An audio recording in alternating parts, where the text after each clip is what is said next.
Okay, Paul, if you want to go ahead and unmute yourself, I'll let you do the introduction. And then did you want me to offer a prayer or were you going Yes. to offer a prayer? Would you offer the prayer, please?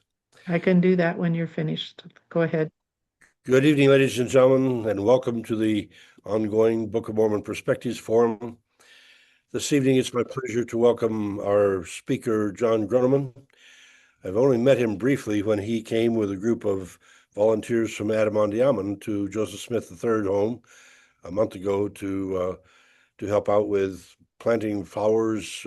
They made 3 new flower beds for us, as well as cleaning the debris out of the old ones.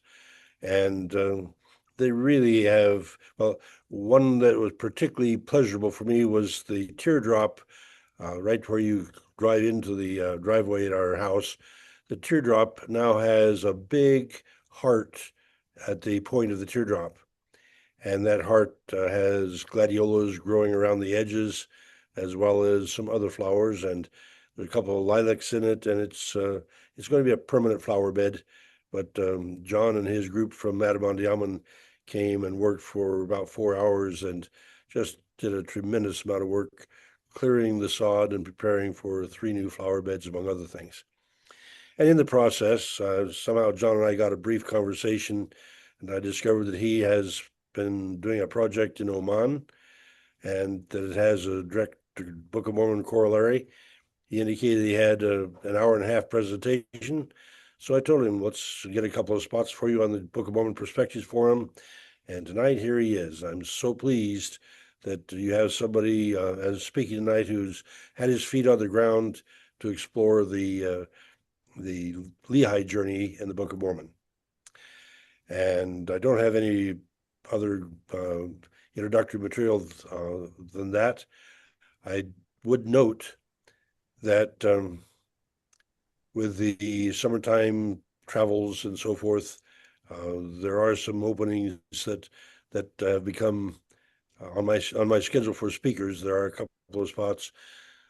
Curiously, September is full, but there's still several spots, a couple of spots at least, in July, and therefore, any of you that have a presentation you'd like to give, please contact me and let's get that on the schedule.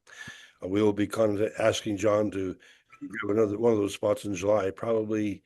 I think you said the 13th, John, was available for you. Um, and I don't have that calendar here with me, but should be all right. I mean, I'll let you know early enough. Okay, well, 13th and the Monday before that are both open, as I recall. But again, I don't have my notebook here. It's in Lamoni. And so to be able to work out the schedule on that, I'll be home again by Friday. All right. And anyway, let me thank you all for participating. Many of you, most of you have been long-term participants, and we represent a broad spectrum of the Smith Rigdon spectrum across the restoration movement and beyond. And therefore, it's fascinating to be able to share our difference in philosophies, our difference in perspective. And while we find those differences sometimes significant, nonetheless, the mode of the group has been to remain amicable and friendly toward each other, and I appreciate that very much, and would anticipate that will continue. And that happens in part because we try to begin with prayer and end with song. And so, Deb, if you would offer that prayer for us, let's get it started. Okay, sounds good. If you'll bow with me, please. Our Lord and our God, we thank you once again for this opportunity to come together and to hear our presenter, John, tonight. May our hearts and minds be open to that message and the things that he shares with us. We thank you for the opportunity to learn and to grow and to understand one another better. We ask that your spirit will prevail and be with us to keep our hearts and minds attuned to that which you bring to us, that we might do so in an attitude of love and peace and respect. And we ask this in Jesus' name. Amen. Amen. John, Okay, John. Oh, let me sorry. invite you to tell us in advance, because some people don't mind being interrupted with questions. Some people much prefer to be able to finish the presentation before they questions. your choice on the matter? I have no choice. In fact, I love to have the questions. There's a lot of stuff I'm going to cover, and if we don't get it done, we'll do it another time. That was But good. let me just tell you a little bit about me, those that are in this group here.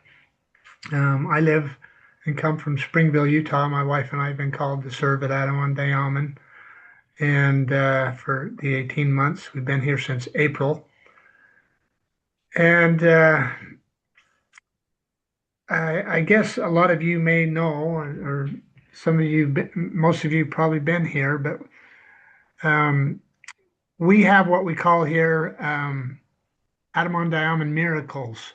They happen frequently, and in fact, they happen to us before we even come. And I just want to say that some of those miracles are happen in our lives, and we don't notice them because our eyes are always forward. But if we sometimes take a moment and turn around and look, we can see the hand of God in our lives. And going to Oman was one of those for me. I met a gentleman on a tour actually a few years ago. We were studying the life of Martin Luther in Germany. And Martin Luther, as most of you know, had a lot to do with the Reformation and made it possible for Christianity basically to come to America and the restoration of the gospel.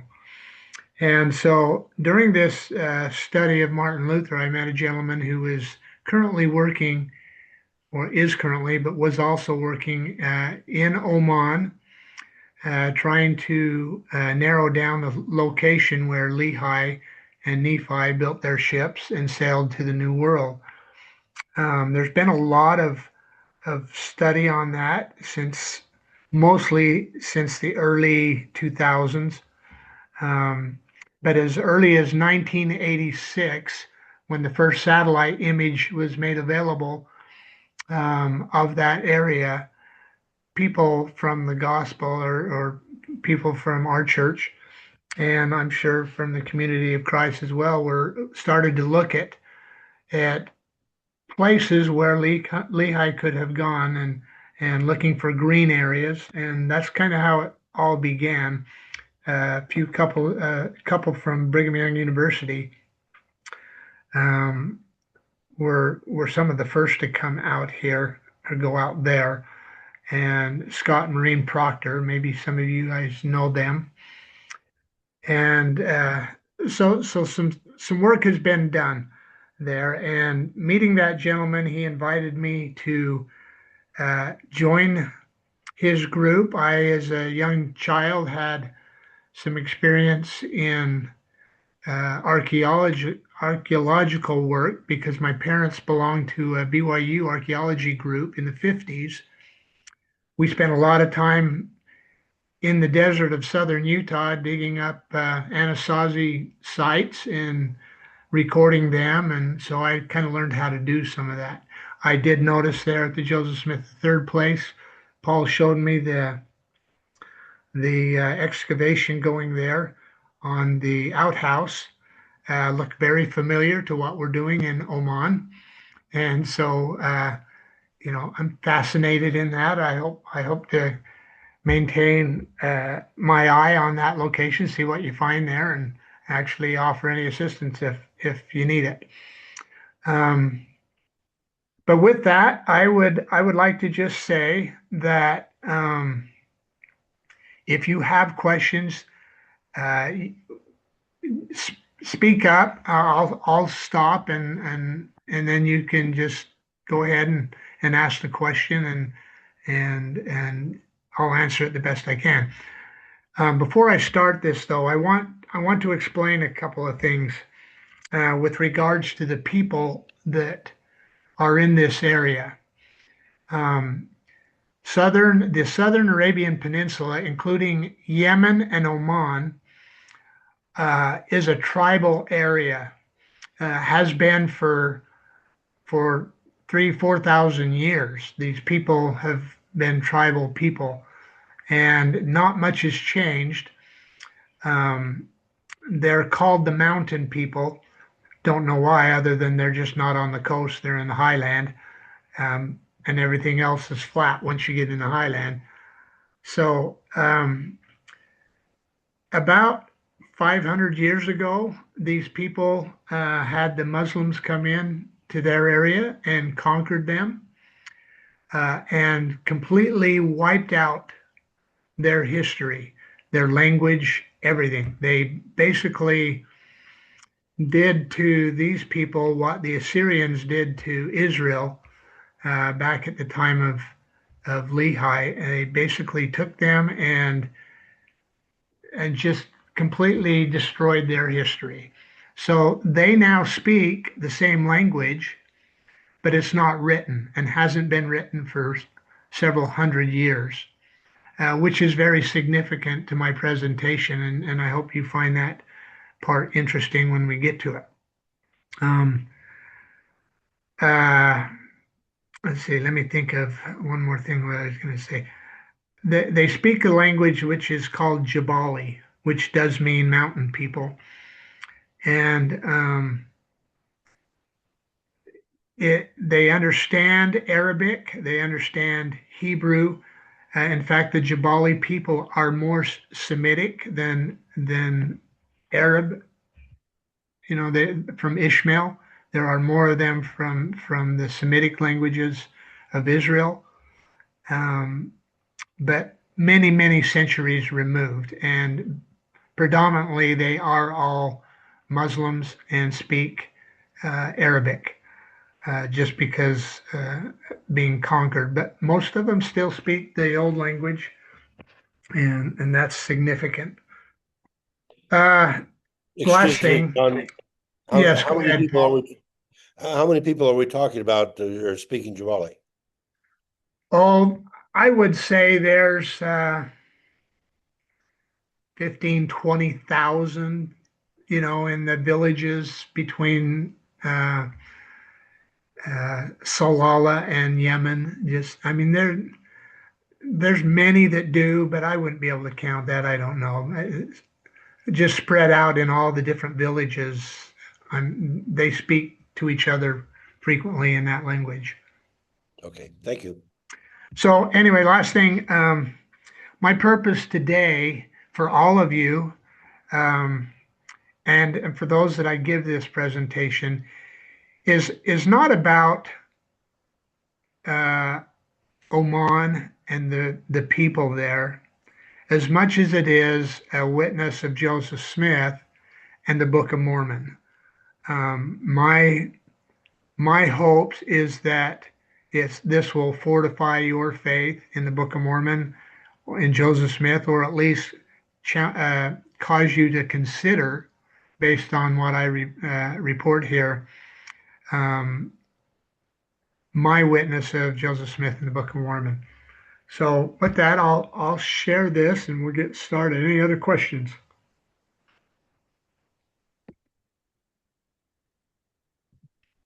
How I think people would appreciate the geography.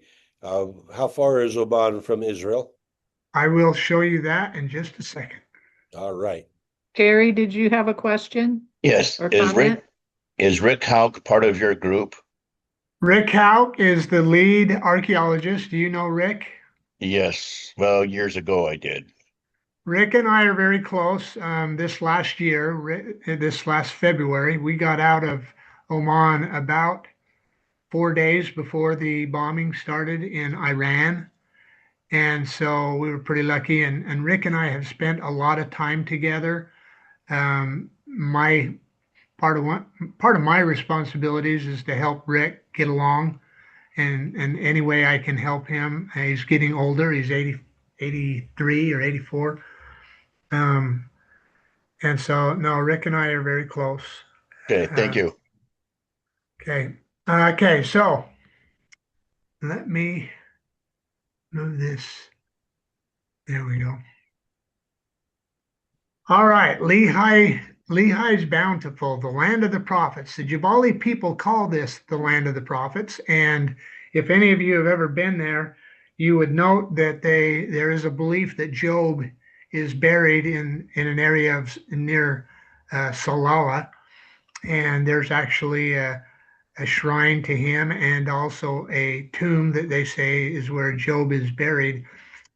I honestly don't have any doubt of that, because if you go to that area, you will find that there are thousands and thousands and thousands of wild camels everywhere. And as you know from the scriptures, Job had 3,500 camels when at the end of the scriptures it said he had 3,500 camels. Well, they're everywhere. And a lot of people don't just domesticate them, but they'll herd up the wild ones and use their meat and their milk. And but it's just like going and getting wild rabbits here in Missouri or whatever. They're just everywhere. So it is the land of the prophets, and they are very curious as to why we are there. I need to find this. There it is. Okay, where am I going to find I need to start this show meeting. Is that right? Is that what I'm going to do, Deb, to get this started? I'm not sure. Share meeting. There you Okay, go. no, here I go. This gentleman, his name is Sala. Sala is he is now with God. He passed away a year ago. He had a stroke. But Sala is very instrumental in all the work that has been done there. He has been very friendly. He has been very helpful. Anything we needed since the inception of the Proctors and Warren Aston, anyone of significance knows Sala or knew him, and he was very helpful. And I'm pretty sure that Sala has a place in heaven, because he's just a wonderful man and a wonderful saint, and we love him, and we're going to miss him. And this is just my little tribute, a few pictures of Sala. And he is Jabali.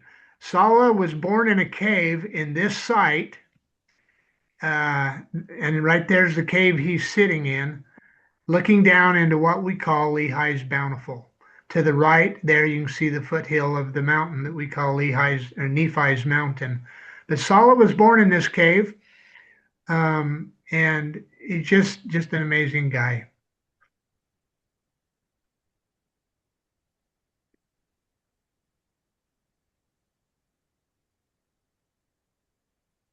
This is one of our modern day apostles, Elder Gong. Interesting thing about this is most of the apostles have security protection, and there is a man standing next to Elder Gong with a machete, who is Sala, and Elder Gong's security guy is taking the photograph. So it's kind of a funny thing there. All right, so Cor Carfot right now is what we consider now probably 99% of those that go to this area believe that Cor Carfot is the area that Nephi and Lehi and their family sailed from. There was some discussion of Korori, and it's legitimate discussion. I know some of you may have heard and have listened to George Potter. George, I've met George, and he's a great man. He and I disagree with that. He's pretty well stuck in Korori, based on the fact that that's a natural shipping port, and was at the time of Nephi. And so he basically thinks that's where they would have naturally have gone. But when you talk to the Jabali people, they're quick to tell you that being a tribal group, if you were to come into their area, you're not passing through their area without having to pay some sort of servitude, which would have been anciently not just a day or two, but years to pay off your passage through their property. And so that alone would have kept Nephi and his family, or Lehi and his family, from passing through there. Cor Carfot was also, or Cor Rory was also inhabited by many people, and is near or on the trade route, frankincense trail. And most scholars believe that Lehi avoided any kind of people. And so, with that said, the focus changed pretty quickly to Cor Carfot because First Nephi chapter 17, and I want to point this out real quickly. Nephi, I believe, this is only my opinion. There are some in our group that believe this as well, but Nephi was very precise in his language in the first part of the Book of Mormon, and we think that he gave us enough clues to tell us where they left from. And so before I go into that, I just kind of want to explain a couple of those clues. And I don't want to get into the part where they left Jerusalem and then they went to the Valley of Lemuel and all that, other than to say,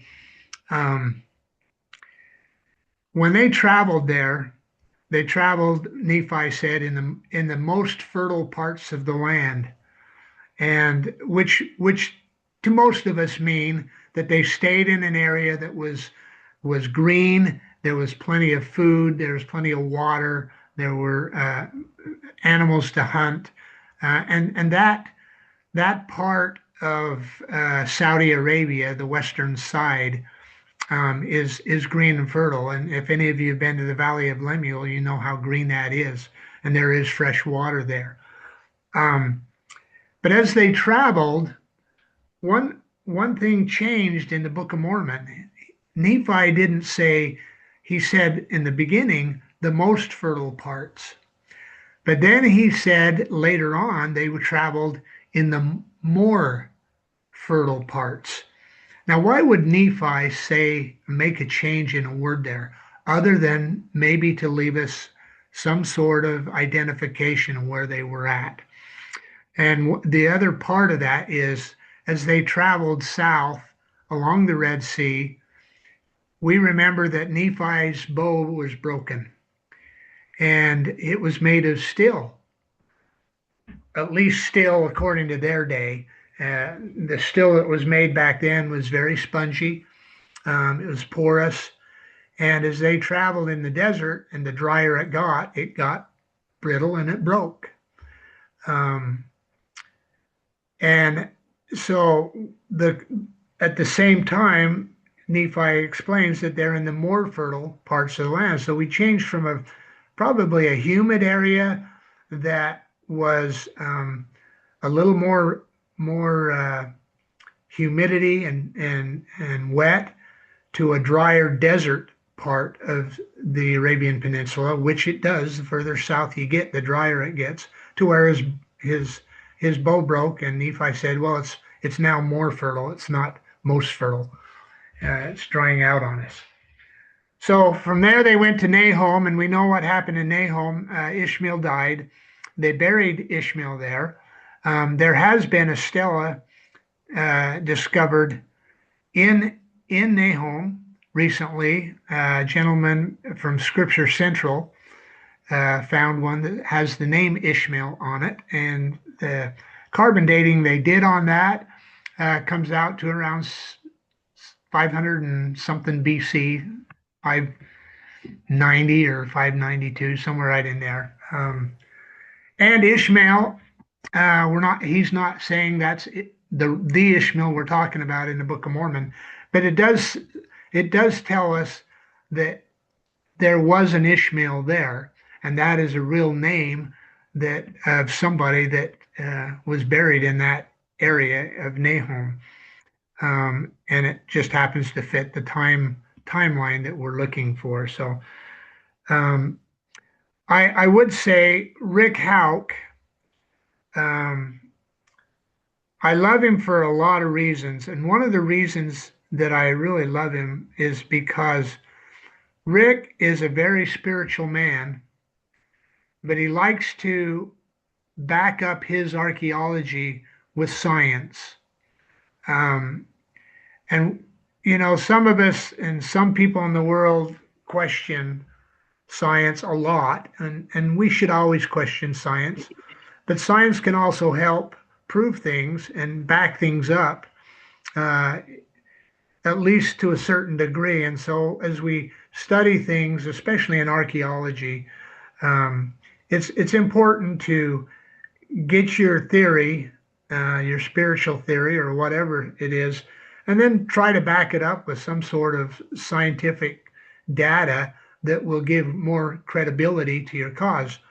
Um, there are a lot of people in this world that, especially in our church, and I'm not sure if the Community of Christ or any of the people out here um, run into the same problems of trying to decide whether Book of Mormon lands is in the Mesoamerica area or in Central America or Central Mid America here in Missouri and Pennsylvania and Illinois and those places. Um, there is a lot less archaeological and scientific evidence um, for the area of Mid America versus Mesoamerica, but they both have their positives and negatives. And so there's a lot going on right now from an archaeological standpoint to get more credibility for one side or the other. Most people are either real archaeologists or they're geographers. Somebody that looks at the geography and says, well, this is where it's got to be because it's a narrow neck of land.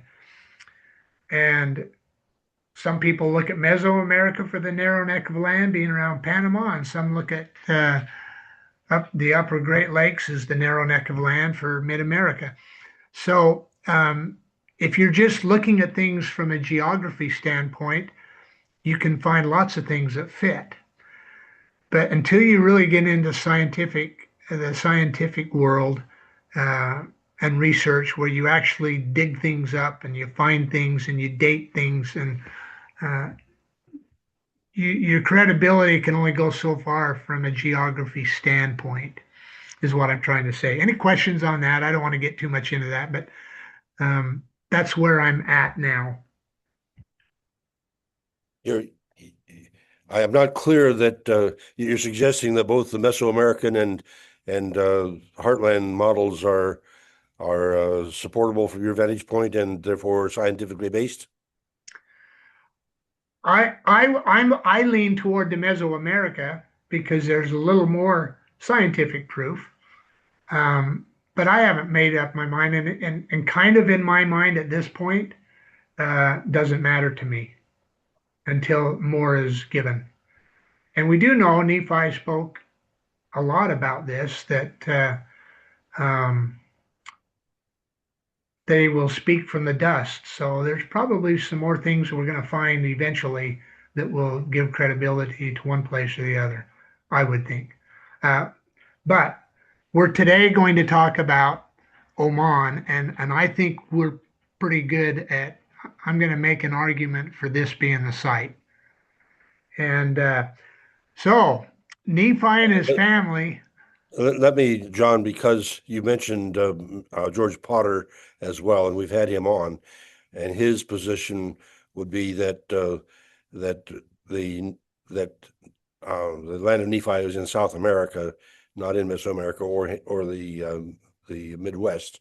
And because you've mentioned him as one of the people who's done good research on the Saudi Arabian Peninsula, then to be able to acknowledge that his persuasion is that it's in South America that the migration came to rather than Mesoamerica or the Midwest. Yeah, and you know, I would tend to agree more with George on that. Rick Hauk also believes that it's down in South or Central America, somewhere in that area. Um, and Rick's still in the process of writing his final. He's got a book out. Maybe some of you have read that before about the area of Guatemala, and he believes it's in that the western side of Guatemala, and he has some evidence from Oman that he's going to try to, and I won't get into that, but he's going to try to link Oman, Cor Carfot, with uh, Iztapa, Guatemala, in his paper. So I won't give any more there. I know some about it, but I won't give up any of those ideas because they're his. With that being said, Nephi said that when they left Nahum, they traveled nearly east. Do any of you find it interesting in the Book of Mormon why he would say nearly east? I'm just curious if there's anybody in there that it's an interesting word. If you travel from Nahum to Cor Carfot, or even Cor Rory for that matter, it's 1 degree off true east of Nahum. So it's not east, they went nearly east, in my view. So maybe so, maybe not. But it's a good thing to consider. The coast needs to be, and we know that they traveled 8 years, and they traveled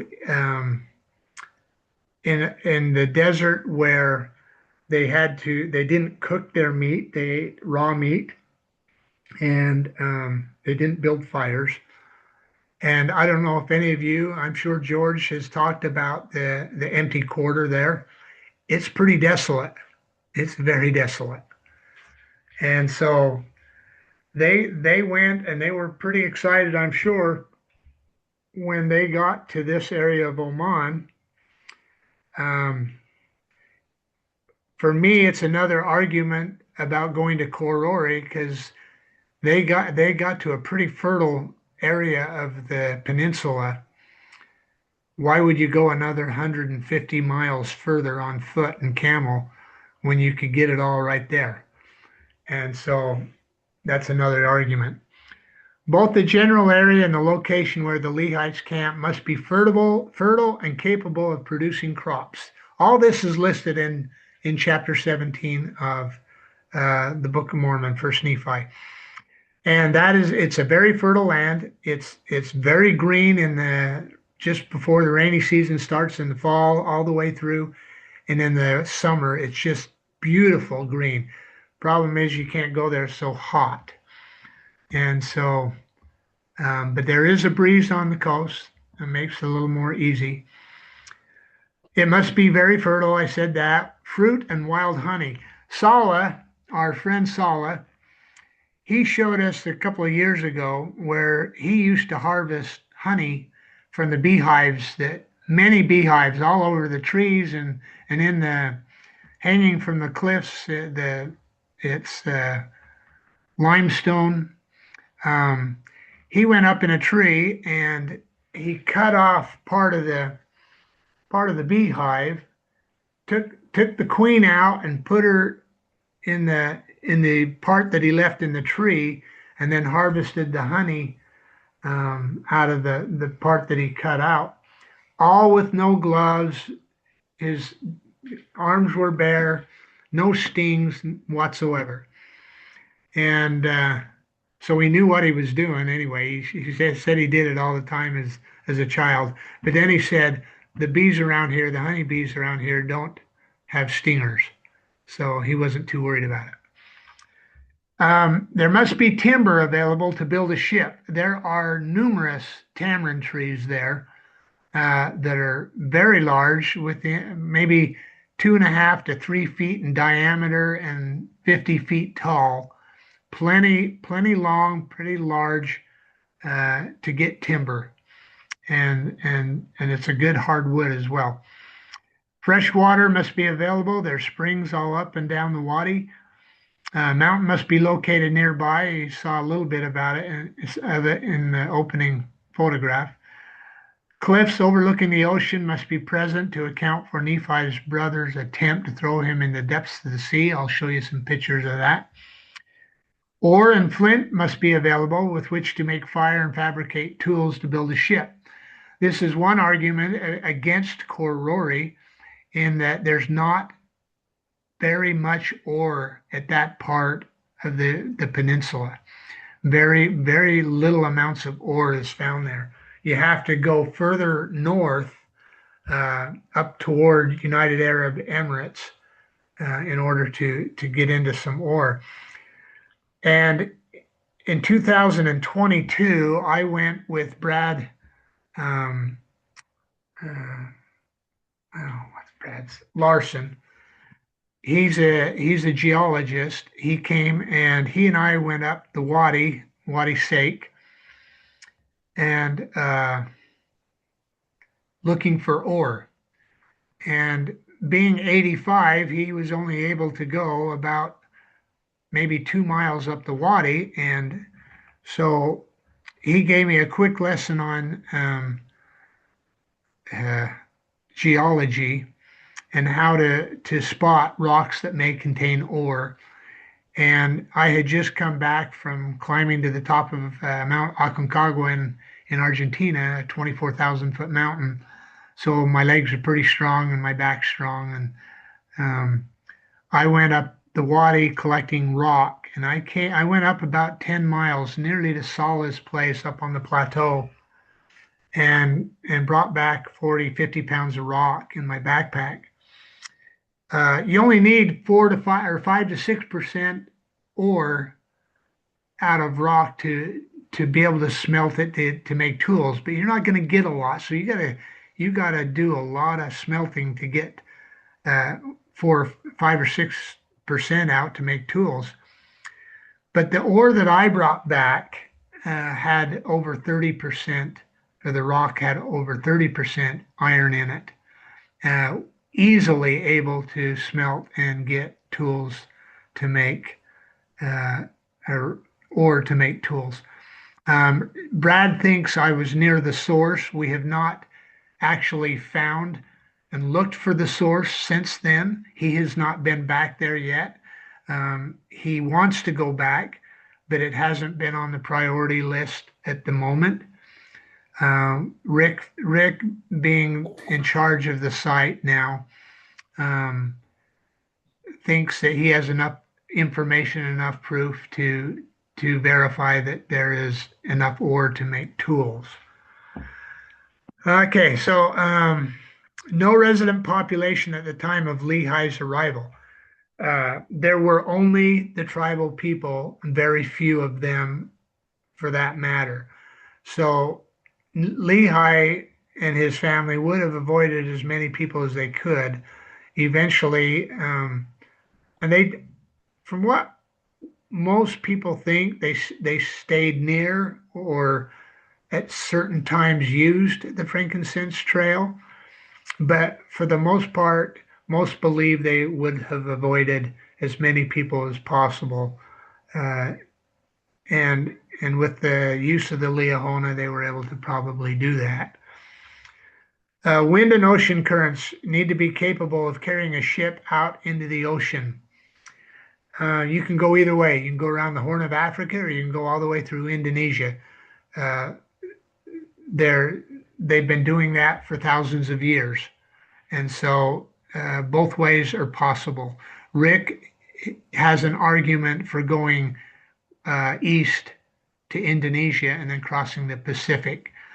Heartlanders believe they went south around the Horn of Africa and then north in the Atlantic. So, but either route is possible. So this is kind of the Arabian Peninsula, and we know of the Valley of Lemuel, Shazer, where the bow was broken, Nahom, and here's Bountiful. Muscat, the capital, is over here. Salalah is right there, and you can see the empty quarter. There's nothing there. It's just desolate. And over here's all the green area where there's plenty of vegetation. It gets drier the further that you go east.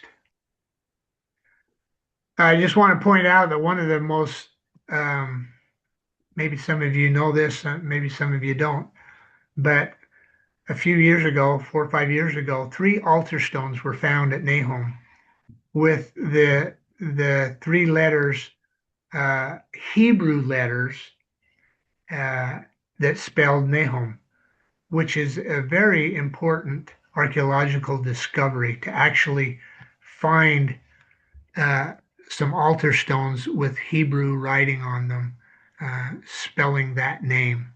It kind of shows that they made it that far south. At least somebody did.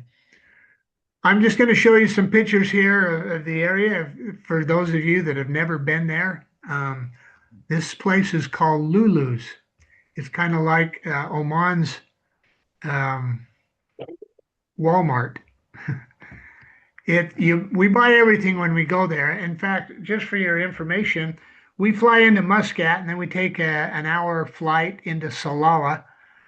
From there, it's a 2.5 hour ride by car to a little village called Dalkut, where we take boats for half an hour back to the east in the Arabian Sea to Khor Karfot. Up until last year, this last season, the only way into there was either coming off the plateau in a camel or walking, or by boat in the Arabian Sea.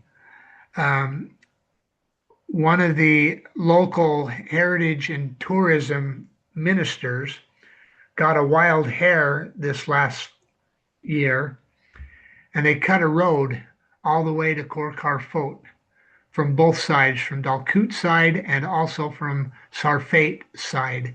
So now there is a road there, and I just have to tell you that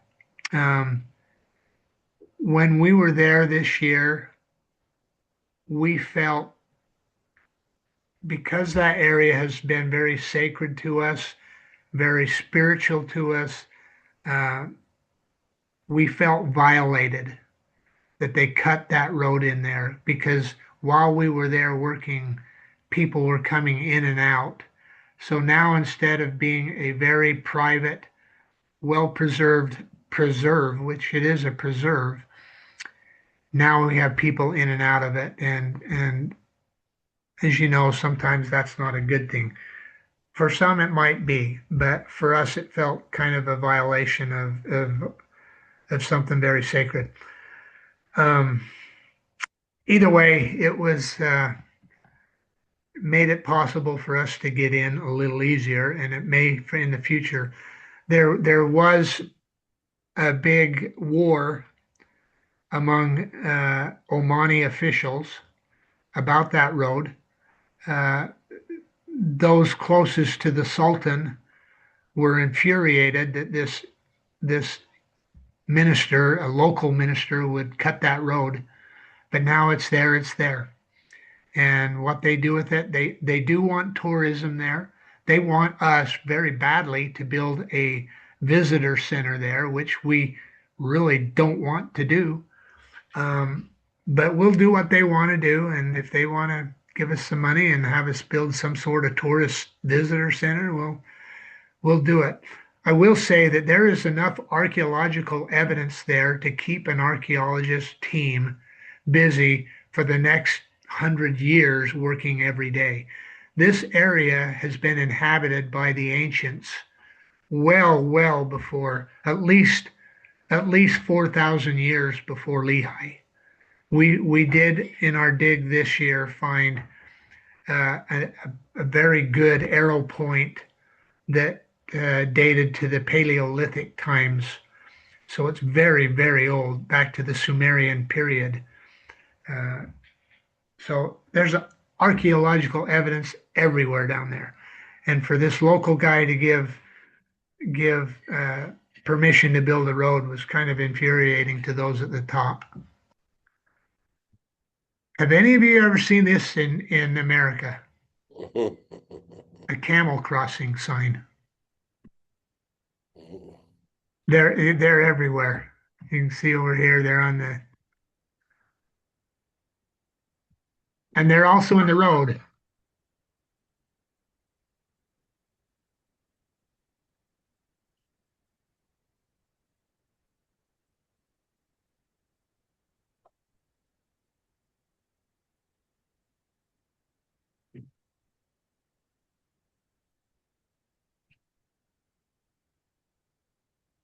So by the way, they don't get out of the way for you. You just wait till it's kind of like when you come upon somebody herding their sheep across the highway. You get behind them, well, you just kind of got to wait until they get out of the way. And that's how it is with the camels. But they're like everywhere.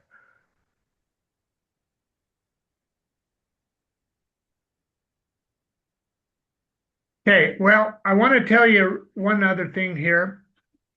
When Lehi got to this area, um,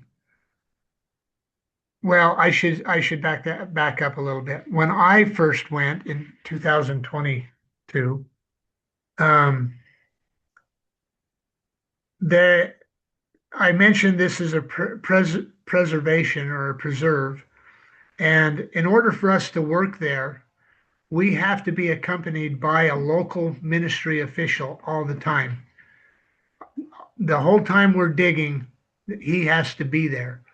And so every year we go, there's a ministry official, and we've had one guy twice, but most of the time we get a new guy every time, a different guy. I shouldn't say new, just a different minister official. And this official that was there the first time I was there, his name was Ali, and most everybody's called Ali or Muhammad, one or the other. But he was asking me, "Why are you here? You're Americans. You speak English. You don't speak Arabic. You're not Muslim. Um, you are Christian. Why are you here digging? What are you looking for?"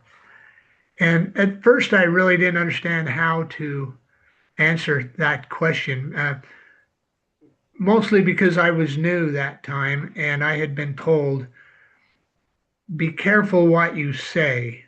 Um, it's easy to offend them.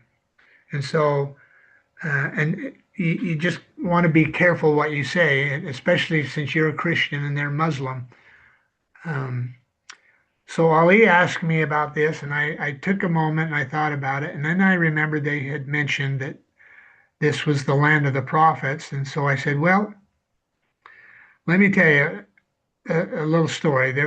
We believe that there were a couple of prophets that left Jerusalem at the time of Isaiah, or near the time of Isaiah, 100 years later, and they were being overrun by the Assyrians, or Babylonians, excuse me, and they fled Jerusalem and fled along the Red Sea and came to this area through Nahum, and came to this area, Kor Karfot. And I said they got to the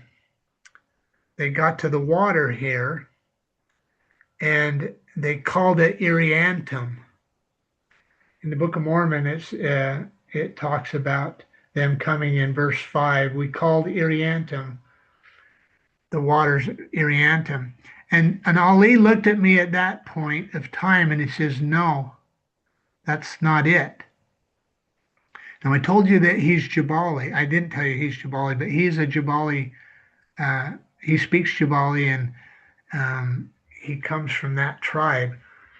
And I had recently read Oliver Cowdery's um, translation of the printer's copy of the Book of Mormon in Oliver Cowdery's handwriting. And I remember reading that and seeing the word Iriantum there. So in the earliest copy of the Book of Mormon, Oliver's copy is the only one that we have now because the original one's mostly deteriorated, right? I think most of you know that. But I read that in the Joseph Smith papers, and it did say Iriantum. And Ali shook his head. He says, "No, it's not Iriantum. It's Irianum." And he says, and it means many waters. And I looked at him, and the hair stood up on the back of my neck, and I just get this spiritual feeling that you're telling me that it's not Iriantum, but it's very close to that, Irianum. Maybe there's one letter difference. And it means the same thing that Oliver wrote, or whoever was translating at that time from the mouth of Joseph Smith said the word, and he wrote it down as he heard it. A word that has never been spoken in the West for over 500 years, that is an unwritten language. And I just thought at that time that that's as much proof for me as I'll ever get of of the Book of Mormon speaking from the dust. I mean, I just as well have found one of the gold plates and the translation with it as to hear that same word. Now, that may not mean much to you, but it was a witness to me that Joseph didn't copy that from somewhere else. So anyway, I went back and told everybody, and it was amazing to them as well. So we go by boat to this location. Please, John, if you would please, you're saying Arianum means many waters, but you're on the coast of Oman, and so you don't have any waters other than the sea, do you? We have the Arabian Sea. Why would they call that many waters? Very good question, Paul, because I asked him that. And he says, and it means many waters. Well, most of us that read the Book of Mormon, they came to it says here, we beheld the sea, which we called Iriantum.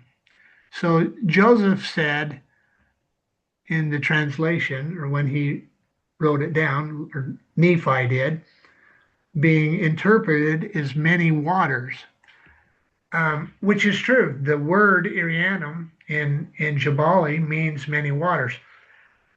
But from Nephi's perspective here, he wrote thinking the waters, the Arabian Sea, meant many waters, when in fact Ali was telling me that that area of the peninsula, Korkarfo specifically, is so fertile. It has 7 different rainy seasons.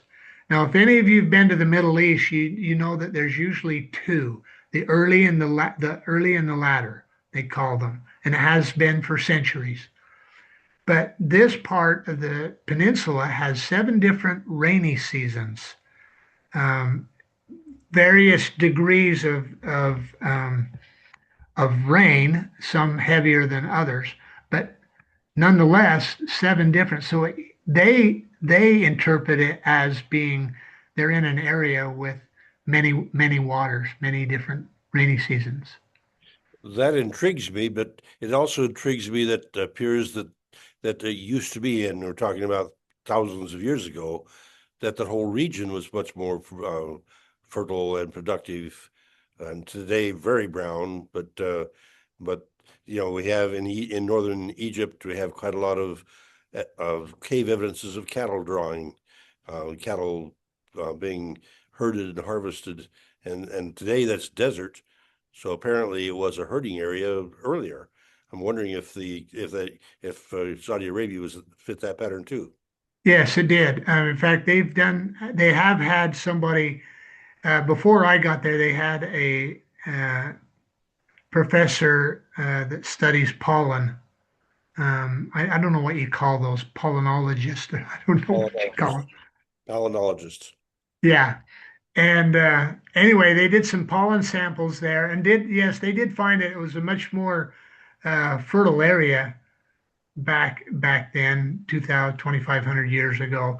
In fact, the sea was a little further out than it is now, um, which makes it even more possible to be a seaport versus what it is today. Today would be a little hard to build a ship and launch it from Cor Carfot because it has a shelf about 50, maybe 100 meters off the beach, out from the beach. It drops off really quickly. But every year during the rainy season, the typhoon season in October, they get so much water, so much rain that there are boulders the size of houses that come down that wadi. And I mean, it really comes down and it takes out the whole sandbar into the ocean. And now it's fresh water running into ocean water. Right now, it's fresh water running into a lagoon. But when the rainy season comes every year, it washes that beach out and the fresh water just runs into the ocean. And then the tide replenishes the sand. But at the time of Lehi, yes, it was further out and probably much more fertile, Mm. if that answers. If thank you. And if I see your pictures correctly, there's also a large number of man-made dikes there that are That's the only dike in the area, yes, unless you go towards Salalah. There's a couple out that way. So this is kind of how we go. This is the little town of Dalkut. The hotels don't come in 1, 2, 3, and 4-star hotels. They're 0, -1, -2, -3. So you're staying in a place that's a little less than a 1-star hotel. But it's nonetheless, it makes for a great adventure. John, Brian Stubbs has a couple comments. When you were showing the picture of the altar, he said that it's not Hebrew letters, but the ancient epigraphic Arabic alphabet. I don't know that. I just know when they would talk to me from um, Scripture Central that there was Hebrew on that. Does he know different than that? Brian, do you want to respond?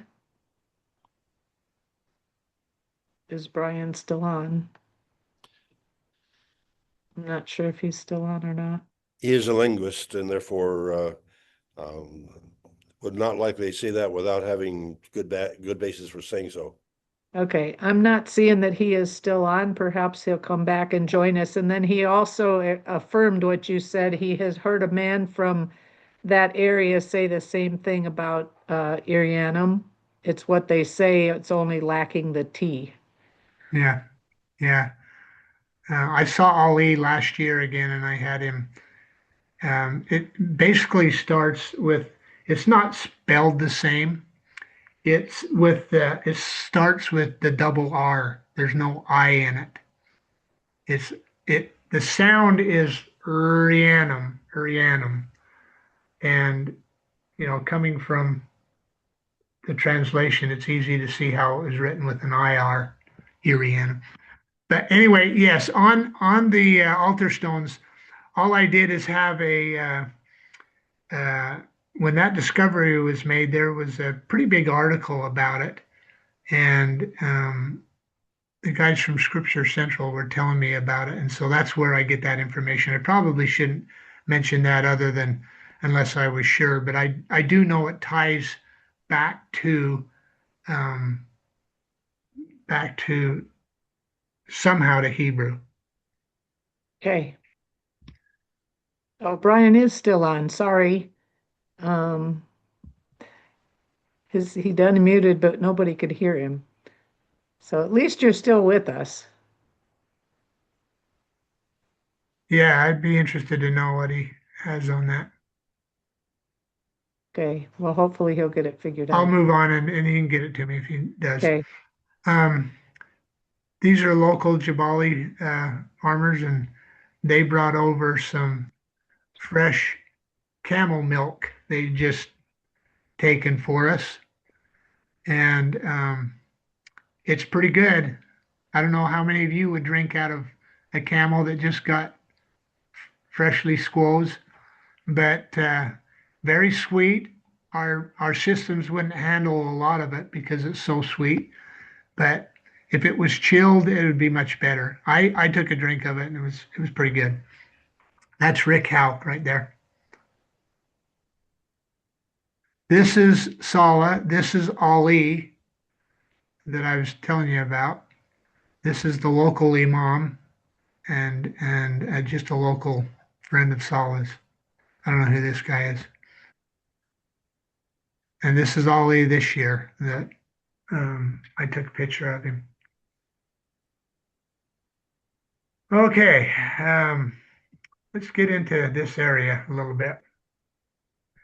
This is coming in from the sea here, and right here, this crack in the rock is kind of interesting to us because the breeze from the ocean, the sea there, is a constant flow of wind. It's like a wind tunnel. And if we are to go back sometime and really search out a smelter spot or a place where they did some smelting for ore, this would be a prime location. You got to have wind, and it's natural there. Unless you build a bellows, you wouldn't need it here because it's pretty strong wind coming up through that split in the rock. This is what we call Nephi's Mountain, and I'll explain that to you. I don't know. Is there anyone in the group that knows Paul Aston? This is how we come into shore. The water's about 82 degrees. It's beautiful there.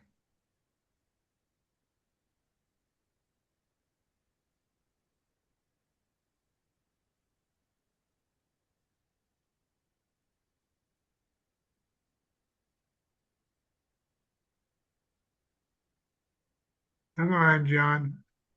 Here we go. We gotta. You would recognize laying that out from the Joseph Smith III house. They're just laying out their meters.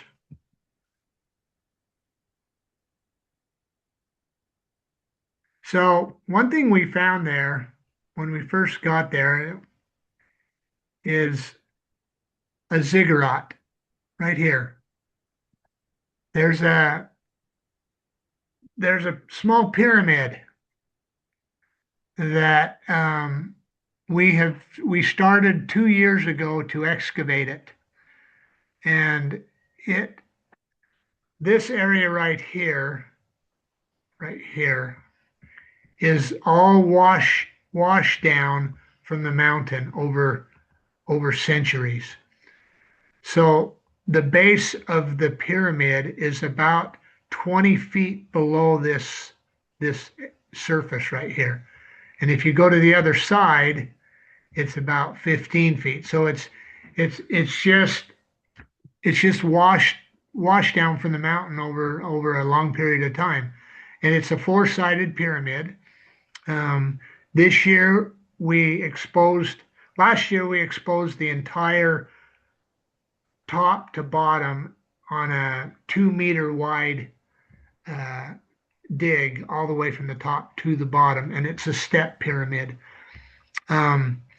This year we went from corner to corner on that backside. So followed one of the steps and went around the corner to verify that it is the walls do continue around the side. So it's kind of fun doing that. But we have found Sumerian things. 2 years ago, we found some Sumerian pottery. Up until then, no one had found anything from Sumeria that far south. And so it was kind of a big find. Again, way before Lehi. This ziggurat was probably an archaeological site to Lehi. It's that old. So it would have already been probably covered with vegetation and stuff when he was there. And who knows if he even checked it out at all. We don't know. We would like to get inside. The Omani government would like us to get inside, and so that will probably continue.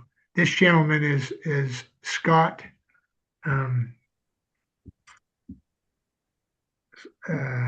Golly, Scott Gubler, and he funds our project right now. What date do you have in Sumerian pottery? What's that? You said you have Sumerian pottery that would give you a date of something about 3000 BC? Yeah. We had it tested already. It was about that old. This is a step, one of the steps, and you can see the wall is laid out pretty definite. This area above is where it's been exposed. And so camels and cattle and humans have kind of broken down some of the walls, the remaining probably 10 feet of the ziggurat, but it's still relatively held its shape all the way around. There's just more debris scattered from the top parts. But as you get further down, it's pretty, here you can see how defined it is.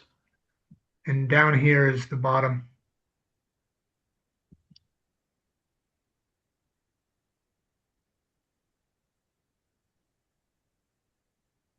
I know this doesn't have anything to do with. But why would there be a ziggurat there? That's a good question. We don't know. Nobody knows. Why is it there? Other than, like I said, there is so much archaeology here, all the way from where we're at, another 100 miles to the west into Yemen. There's ancient ruins. It's kind of like going into southern Utah in the Anasazi ruins. It's everywhere, and a lot of the locals use some of the old ancient houses that are, the size of a big room to hold their cattle or their donkeys or their camels or their sheep. They bring sheep in there now, goats anyway. Well, from what you're showing us, there's no grass. There's no grass in January through March. That's the hottest, not the hottest, but the driest time of the year in this area.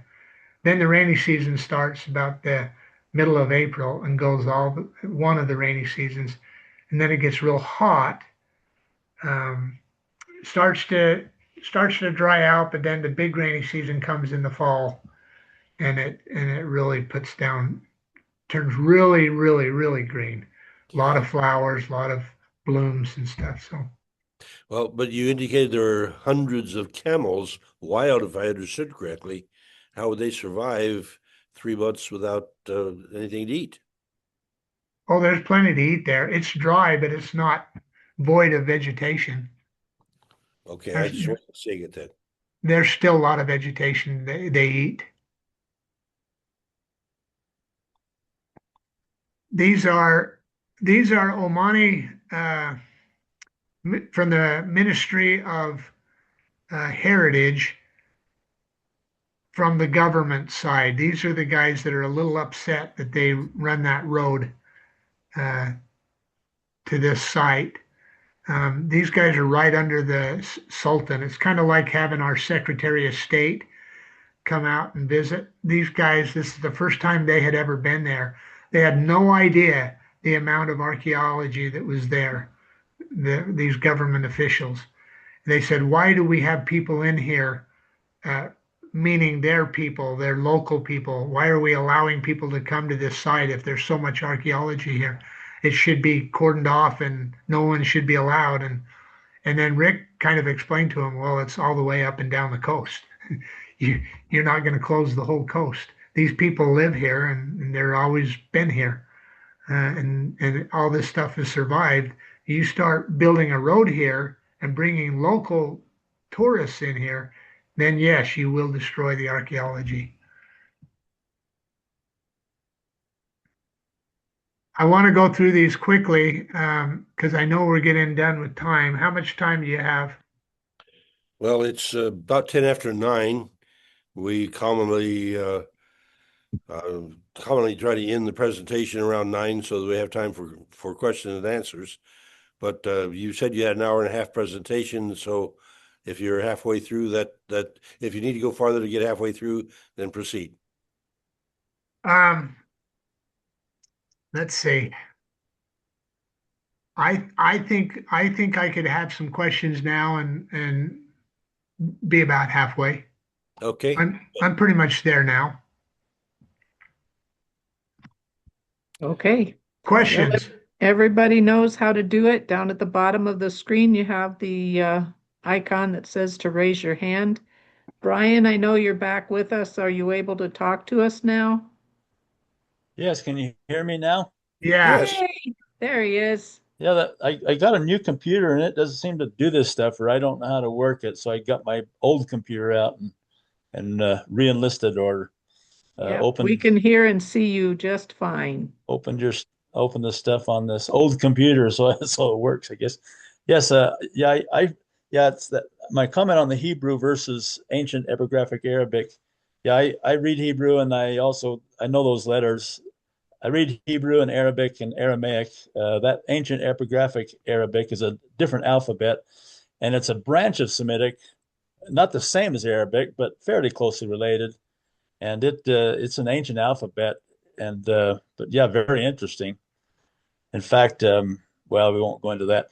And and also I heard a fellow from that area. I can't remember if it was Oman or somewhere, and it might have been that same tribe, the Jabali. I'm not sure. And he said a word very similar to what you said.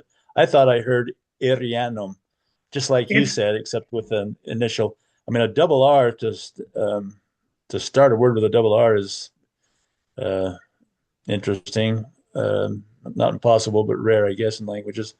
But yeah, that's very interesting. A very interesting presentation, and I very much enjoyed it. And I just want to mention that is the. In fact, I can read those letters. If you want to put that slide, I can tell you which ones are N, I don't H, know and how M. to get back to it. I may lose everything Well, if that's I do. okay. That's okay. Yeah, I've got that same slide or that same altar, I should say, So you've on a read the presentation I articles do. on it then? Yes, uh-huh. Okay. Yes, the NHM is NHM, that's right. Yeah. NHM, and there's some debate on whether it should be. There's 3 or 4 different H's in Arabic in that alphabet, and some think it should be another kind of H. And I say it doesn't matter because a lot of people confuse them. Native speakers confuse them. I mean, just like we English speakers misspell things sometimes, Yeah, and isn't so it? Some people say Nahom, Nahom, Nahim, well, different. it'd be Nahom. It'd be Nahom. You pronounce the Nahom. vowels like Spanish. That's how the Lord. All the names in the Bible and in the Book of Mormon, if you pronounce the vowels like Spanish, you come closer. There are 3 different E's, and so that's more debatable. But Jacob for Jacob, Nahom, Right. Israel, and so yeah, it'd be Nahom. Okay. Interesting. Thank you. Thanks, Brian. Terry, you Um, had a question. Have you excavated any sites that you can trace to that 600 BC period of Nephi and Lehi? Yes, in fact, that'll be the next time I talk to you guys. Um, I asked the question, does anyone know Paul Aston? I'm not seeing anyone raise their Okay. hand or He acknowledge. he's uh, he's been there many times, and he's hiked the Wadi up and down all the different caves. Uh, we've actually done a lot of excavation, Terry, in different areas. There is a cave just behind the ziggurat that is an open cave. It's kind of where the limestone hangs over. It's an open face cave where they would have built almost like a pen or built with vegetation up to cover the front part to keep them dry and stuff. But the cave overhung them to keep them dry from over the top. And there are petroglyphs in that cave. This year we actually did some lidar on those petroglyphs. I don't know what the results of that lidar are yet. They haven't uh, released those. Um, LiDAR is an amazing science. It's not just from above looking down through vegetation. They can actually penetrate uh, rock art and give you a date on that. So that part I don't know, but Paul Ashton's son discovered in 2017 up well on this picture, if you follow my cursor around the corner here, you go around the corner on and about 100 feet elevation, somewhere right in here on the other side. Um, what looked to be kind of a small community with a large communal area. And he did some, I don't want to get into it too much, but he did, there's 4 walls to it with an opening, and he did some measurements in 2017. And one of the things that Rick has worked really hard on for his evidences is the different numbers, and maybe Brian, you know a little bit about this, different lengths of cubits through the centuries. Most of us figure a cubit is from the elbow to the fingers. 17 inches is a common measurement. But Rick has found out that there are several in the teens different numbers of cubit measurements. They're all fairly close to each other, but they vary according to history. And this measurement that Paul Aston's son, Sam, I think his name was, I can't remember his son's name, did these measurements, and it comes out to a cubit measurement fits perfectly to about 650 BC, 700 BC, somewhere right in there. And so, well, I don't want to get into it anymore, but because it'll spoil what I got to you. But yes, there are some very interesting things, and they tie into Lehi, and they actually do measure. We did find something over in this edifice that come out to 687 or 587 BC. Okay, So that was my next question. How do you date the those finds to make it to that period? Carbon. We actually got carbon there. Okay. Yeah. And then another thing that I will explain to you next time, on top of the mountain, we found an observatory site. And what we found there is going to Rick is going to make his argument for the direction they sailed when they left the area to the east, and so his argument is going to be for the western side of Guatemala, and he's going to back that up based on the observatory on top of the mountain. And I have all that I can share with you.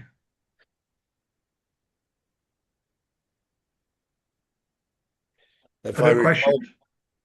If I recall, John, when you talked with me briefly, you mentioned something about um, the arrangements of the stars matching the footprint on the ground. Yes. Yeah. I'll explain that next time as well. Okay, well, that's part of the science you made reference to earlier then. Yeah. Well, interesting. It appears that you're giving us a picture of a mouth of a wadi, and I Yeah, think this is called Wadi Sake. That Okay. rock right there is about the size of a small house. You can see in relation to the palm trees how big that is. And it came down the wadi sometime in its history. But there's rocks bigger than that further up the wadi. I have some pictures I'll show you later. But there's a tremendous amount of water that comes down. All this water that you see here, all this is fresh water coming out of the springs. And it gathers right there in that little lagoon because the sandbar keeps it from going just a little river. Okay, how much of the year is the wadi running? Every day, all day, every 365. Really? Yeah. I didn't. I Most wadis that I have encountered were dry for a major portion of the year. Now this got several springs up it that fresh water we drink out of it in the driest part of the year. Kind of amazing. Wow. Yes. Well, just for the information of the other people, so many of the wadis are actually the dried out rivers, and some of them are dry almost all year round, or maybe dry for years for that There matter. are a couple of springs that have dried up over by the cave I just told you about a minute ago, where the petroglyphs are. That used to be running 10 years ago, and now it's dry. So it's either getting drier or it just ran out of water. But Well, yeah, in the desert regions, I'm saying that where wadis are typically the dry riverbeds now used for roadways because they're generally safe because there's no water coming. Um, and so in many of them across the desert, the water would be rare, and here's one where you got springs feeding it, so you have a comparatively rare incidence of fresh water available. And in some of the others, I understand that by digging you can get to fresh water, but by and large, wadis in the desert are dry traffic ways. yeah, you know the Wadi, the river of Layman, where where they named Lehi, told his son Layman that he would be like this river continually running. That Wadi is always running as well, Mm-hmm. Would be. and has been for as long as they know. It's in jeopardy now because they're building that big shopping complex, that big city, mile-wide city, right through that area. It's kind of sad. They're going to destroy that whole area to build that city. Wow. Yeah. And that's a government plan project? Yeah.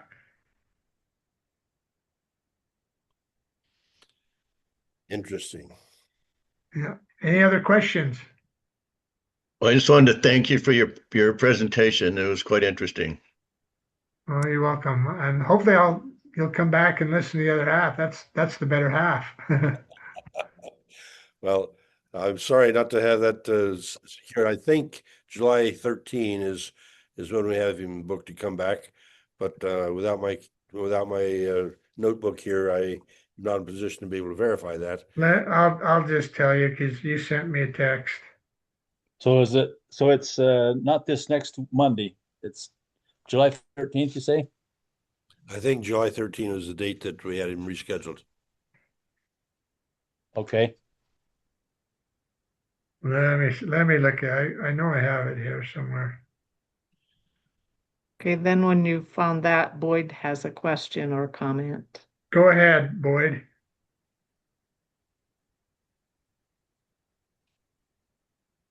Are you there, Boyd? You need to unmute, Boyd. And it looks I like think you he got frozen. froze. Yeah, you got frozen. Getting frozen in Lamoni at this stage of the year is rather unusual. And Paul, I have you digging at Joseph Smith III on the 13th. So You still can't hear me? Now we can. Okay. Yeah, the internet connection is unstable for Yeah, some you're crazy kind of reason. breaking up a little bit. Okay. Well, my question is kind of simple, but John, you're saying the water in the Wadi at times pretty heavy. Uh, how do those trees survive it? I mean, Uh, there's a lot that come down. It does open up quite a bit. So where the big rocks are up the wadi, the ones the size of a house, it's very steep and very narrow further up. And so all that water takes those down and then they get kind of lodged down in there. There's some that are stacked up on top of each other, and so the water goes through them and around them and under them and over them. And they're kind of all just stacked up in the bottom, probably about 2 miles up from where we're looking right here. And then it just kind of opens up wider. So across that basin right there, all that there is probably a football field wide, and then it widens out here and widens out over here. That's all it needs. okay, so there you just don't have enough force to bother those trees then. Huh? No, and it's hard to see right there, but they're up. They're kind of elevated here on a shelf. Okay. It's hard to see it. In fact, I was going to tell you in this picture over here, all that area right there is archaeology, ancient archaeology. There's all sorts of burial sites and little mounds that are where maybe a home used to be, just a little, small from their standpoint, a little house or hut. And over here on these foothills, there's more of it, a little higher up. But yeah, it's everywhere. Okay, well, thank you. Very interesting.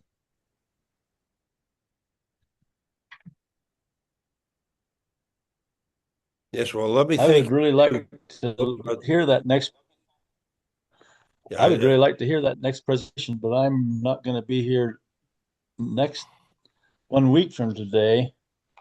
I think I can make the July 13th if that's when it is, but it was noted that something else is there. So hey, let me know as soon as you can when it's going to be. See if I can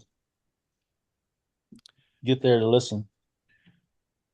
Thank you. I appreciate your contribution, Brian, because certainly nice to have somebody with enough epigraphic background to verify and clarify. Thank you. Yeah, It's fun to be here. I've been absent the last few weeks because I've been busy every Monday night. But yeah, I'll get more regular someday. Well, your presence is missed when you're not here. Oh, thank you. yeah, I don't see this, Paul. I thought for sure that I had it here somewhere. Oh, I'm working off of memory, and Did you send me an email or was it a text? I think it would have been a text. I don't recall. I don't think I even have your email.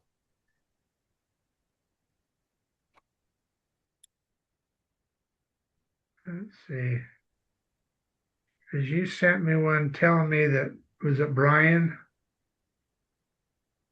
was gonna, Uh, I was talking. I'm not involved in any oh, scheduling though. okay, no.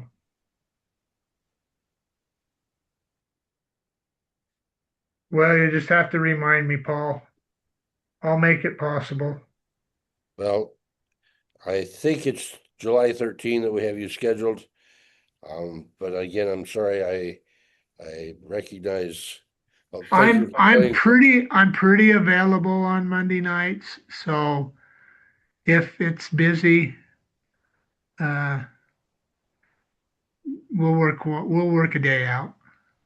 All right. Well, thank you, and we'll try to get that publicized because clearly you've stirred up a lot of interest, and I like it when people are interested, anxious to have a speaker come back. Yeah, I didn't spend a lot of time on I will finish it up and tie it all together, but I did cover a lot of the stuff that Nephi wrote about in chapter 17, and it's all there. It's all been verified there at this site. And there's no other site along that coast that has everything that he mentioned in chapter 17. So, but the observatory site and the Irianum, the cave. I will tell you that we have a pictograph in the cave of the tree of life. That should help spark some Wow. interest. Yes, that's fascinating. Okay, well, that's good for me tonight. All right. Well, thank you. Thank We'll you, John. If you want to hold on just a minute, Paul usually sings us out for the night. And then we visit afterwards if anybody wants to. Paul, you ready to sing? Yes, this brings me back to the deep river, and so although the Wadi is not perhaps the best example of that, there is the need for us to be able to cross the deep rivers in our lives in order to get to the promised land. And the concept of us becoming people of peace that can make it to the promised land is important. Deep river, my home is over Jordan. Deep river, Lord, I want to cross over at the campground. Oh Lord, I want to go to the promised land, the promised land, that place and people of peace. Oh, deep river, Lord, I want to cross over into campground. If we can't quite make it all the way to the promised land, at least help us make it to campground. But let Thank you, us Paul. be brave enough, courageous enough to cross the river. Thank you, John. And yes, Very good. Thank you.